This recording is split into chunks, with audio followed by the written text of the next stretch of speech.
जितने भी महापुरुष आए उन्होंने जीवों के लिए बहुत मेहनत की। केवल ऐसे ही मेहनत नहीं की, अपने जान की बाजी लगा करके मेहनत की। कबीर आए, कबीर ने जब लोगों को अपने घर का भेद बताना शुरू किया, जब ये दावा किया कि राम नाम धन मुझ में, वो खान खुली घट माई, सेत में ही देत हूँ कोई ग्राहक नहीं। ऐ दुनिया के लोगों, अगर तुम जीते जी राम से मिलना चाहते हो, मेरे पास आ जाओ, मैं तुमको रास्ता यानी जुक्ति बता दूं। लोगों ने कहा ऐसे राम से कैसे मिला देंगे, कैसे मिला देंगे राम? हम लोग रात दिन रामायण पढ़ते, गीता पढ़, ये करते वो करते, और मंदिर में जाते, मस्जिद में, गिरजाघर, गुरुद्वारे में, वो अभी तक राम नहीं मिले, और ये कैसे मिला देंगे? तो कहा चलो पूछते हैं। तो पहुंच गए। ये बताओ, आप हमको तो राम से मिलाने की बात करते हो, आपको राम मिले? आपको राम मिले? तो कबीर ने कहा हमको तो मिले। कहा राम कबीरा एक है, कहन सुनन को दो ही कर सोई जानते, जिन्हें सतगुरु मिला न हो। ए दुनिया के लोगों, राम और कबीर दोनों एक है, लेकिन तुम्हारी समझ में ये बात नहीं आएगी। क्यों? क्योंकि तुमको सतगुरु नहीं मिला। तो लोगों ने कहा सतगुरु का क्या काम है? अरे भाई, सतगुरु का काम क्या है? सतगुरु की क्या जरूरत है? हम किताबें पढ़ लेंगे, हम यानी मंदिर में, मस्जिद में, गिरजाघर, गुरुद्वारे में ढूंढ लेंगे। तो कबीर ने साफ कहा कि देखो, चाहे जितना करो, इसमें कुछ भी मिलने वाला नहीं है। क्यों? कहा मैं खूब भटका, बहुत भटका।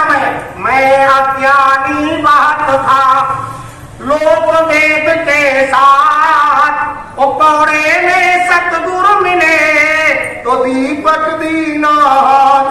का लोक का मतलब होता है जिसने जहां बताया वहां गया, और वेद का मतलब जितनी पोथियां हैं सबको पढ़ लिया, लेकिन भगवान कहीं नहीं मिला।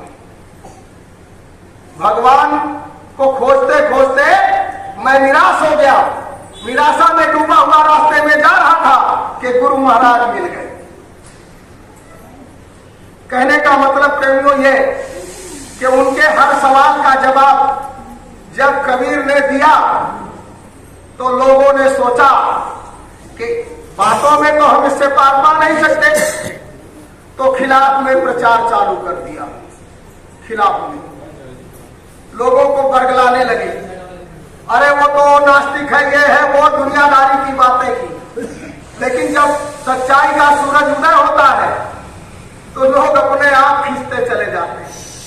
हकीकत जब महात्मा बयान करते हैं, और जरा सा भी किसी ने अगर उस पर अपने मन में विचार कर लिया, यानी जरा सा उसने अपनी बुद्धि से, विवेक से काम लिया, तो महात्माओं की बात समझने में देर नहीं लगती। तो लाखों की भीड़ टूटने लगी। जब लाखों हजारों की भीड़ टूटने लगी, जमा होने लगी, मजमा लगने लगा, तो लोगों को लगा कि मेरा तो सब काम चौपट हो जाएगा। तो क्या किया? कबीर को रात में रस्सियों से बांधा, हाथ पैर बांधे कस के, वो ले गए गंगा में डाल दिया। उन्होंने तो ये सोचा था कि गंगा में डाल देंगे तो डूब के मर जाएगा, लेकिन जाको राखे साइया, मार सके ना कोई, बाल न बांका कर सके, जो जग वैली हो। दूसरे दिन देखा तो कबीर फिर अपनी कुटिया में वैसे टकाटक बैठे। अरे कहा ये कैसे बच गया? अब की बार इंतजाम ऐसा करो कि बचने न पावे। तो क्या किया? रात में चारों तरफ से खूब लकड़ियों का ढेर लगाया, तो कबीर की कुटिया को ही आग लगा दी। यानी इतनी लकड़ियां उसमें डाली कि कुटिया तो कुटिया, उसमें अगर हाथी भी डाल दिया जाए तो जल जाए। प्रेमियों, वो वार भी बेकार हो गया। फिर कबीर बच गए तो कहा ये जादूगर है, ऐसे नहीं मरेगा।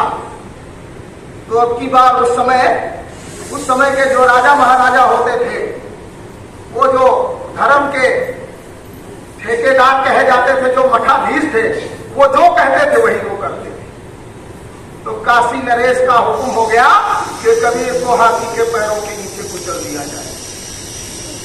ये मैं इसलिए बता रहा हूं, शुरुआत इसलिए की कि जब जब इस धरती पर महापुरुष आए उनको सजा मिली। धरती पर आने की सजा काल ने उनको पूरी की पूरी दी, कसर बाकी नहीं रखी। वो बात अलग है कि हुआ उनका कुछ नहीं कर कुछ नहीं पाया। आखिर में जब हाथी के पैरों के नीचे डाल करके कुचलवाने का आदेश हुआ तब कबीर ने काशी छोड़ दी और मगहर चले गए। यानी हाथी लाया गया, कबीर को बांध करके डाल दिया। हाथी को जब उनके ऊपर चढ़ाने लगे तो हाथी ने महावत को ही मार दिया, कबीर को नहीं मारा, महावत को मार दिया, भगदड़ पड़ गई। तब काशी छोड़ करके कबीर मगहर चले गए। ये इतिहास है। आज उन्हीं कबीर की वाणी पे न जाने कितने पीएचडी घूम रहे हैं। आज कबीर चौरा बना हुआ है, लेकिन उस समय उनकी बातें सुनने वाला और समझने वाला कोई बिरला ही था, दो चार।